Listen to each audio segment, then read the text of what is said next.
The myth of Orpheus has inspired over 67 operas. That's more than any other story in all of Greek mythology. And every single one of them starts at the same moment.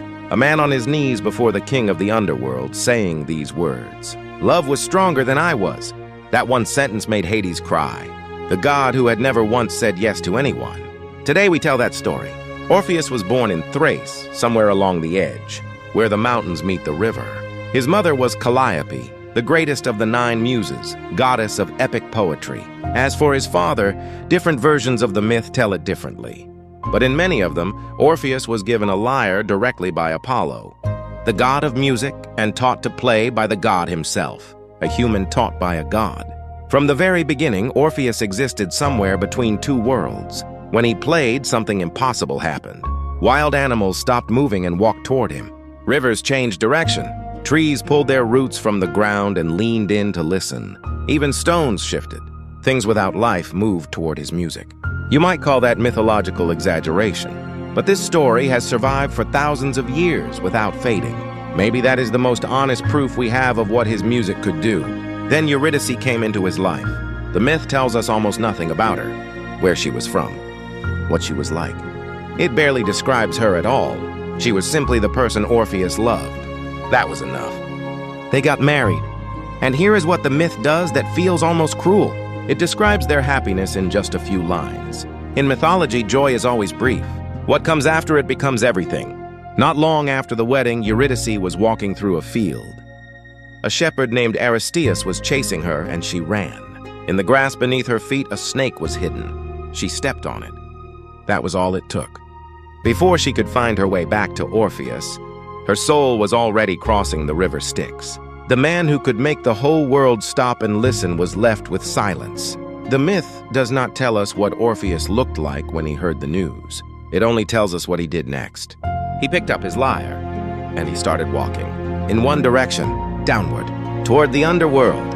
In Greek mythology, a living person descending into the realm of the dead is one of the hardest and most impossible things there is.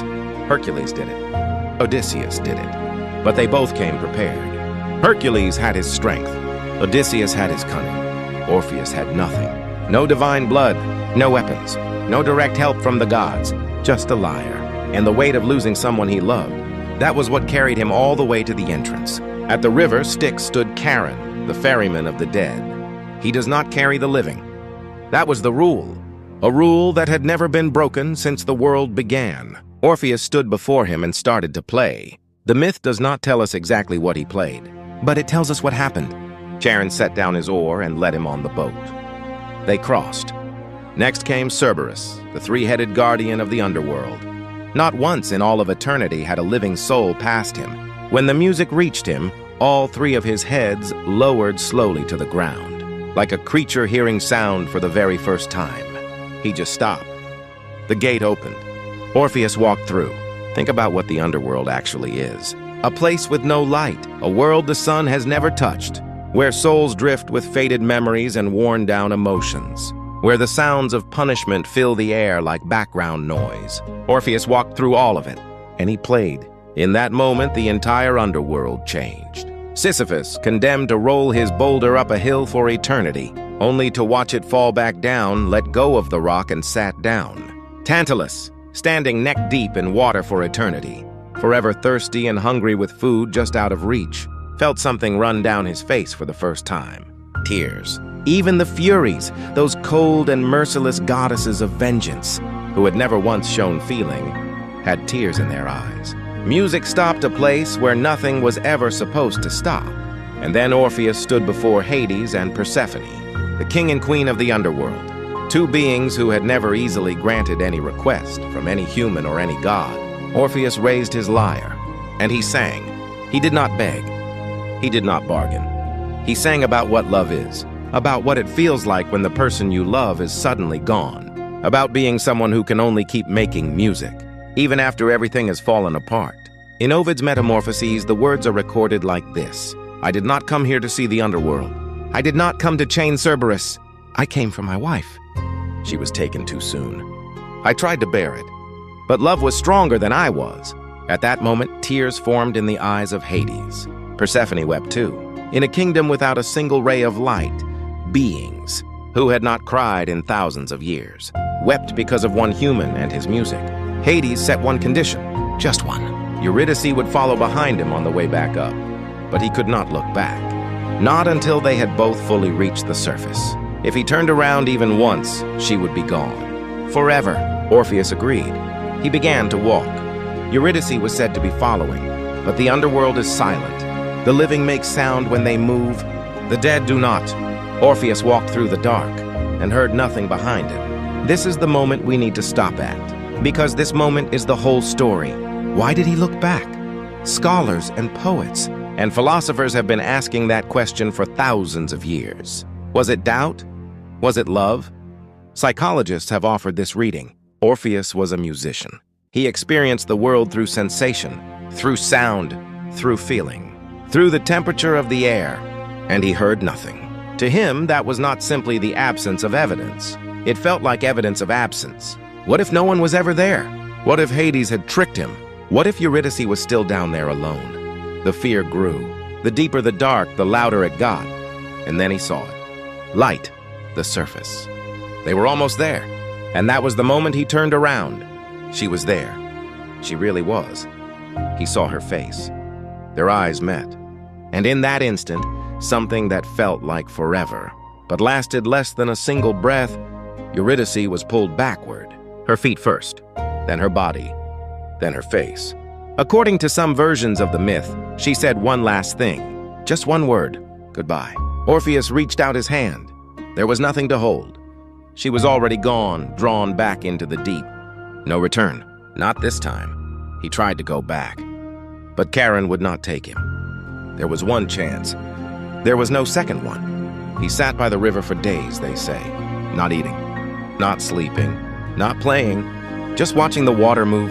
Eventually, he made his way back to Thrace, but he was not the same.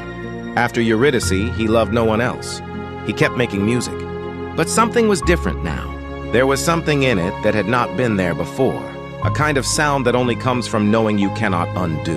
What happened? And loving someone anyway. Maybe that is why the rivers still stopped, and the animals still came close after that. Because for the first time, the music carried real grief. His ending was a tragedy too. Back in Thrace, he turned away every person who came to him. He held on to his grief and held on to his music. In the end, a group of followers of Dionysus called the Maenads took his life. But the story does not end there. His lyre was thrown into a river, and as it floated downstream, it kept making sound. No one was playing it, but the wind moved over the strings and turned it into music. The gods lifted it into the sky and made it a constellation.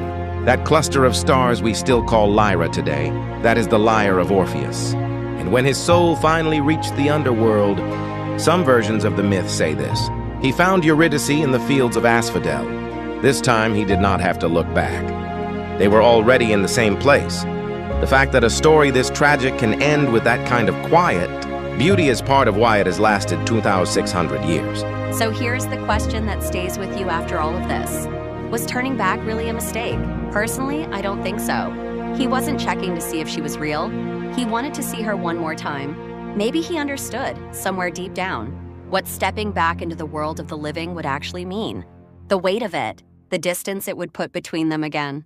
And maybe that one glance, right there at the edge between dark and light, was not a failure of trust. It was a final moment of being together before everything separated again. That is what loving someone does to you. It makes the heart move faster than the mind, and that is exactly what made a room full of immortal gods weep over one human being.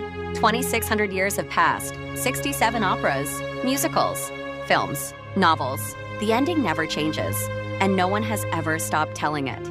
A tragedy you keep coming back to. That is the real music Orpheus left behind.